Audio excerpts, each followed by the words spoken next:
কেমন লাগছে? ভালো লাগছে। চলো চলো, লেট হচ্ছে, এইসব করো না।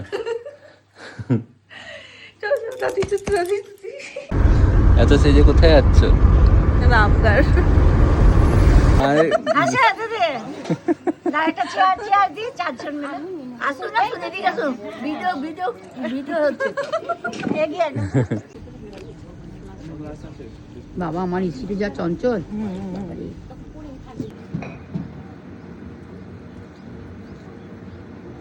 এত বড়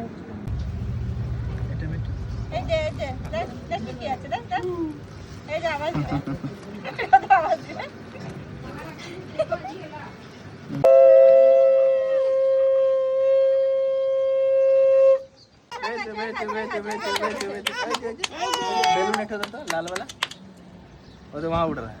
চলতে পারে আমার কি খাচ্ছ? আলু ভাজা। ব্যাস আলু ভাজা? না না, ভাত আছে, ডাল আছে, সালাদ আছে, আলু ভাজা আছে, তো পাপড়। পাপড়ে লিপস্টিক লেগে গেছে। কোথায়? না না না, লিপস্টিক না, বিট আছে, বিটের রং লেগেছে। মাছ? আর এটা মাছ। পায়েসের সাথে কি? মিষ্টি।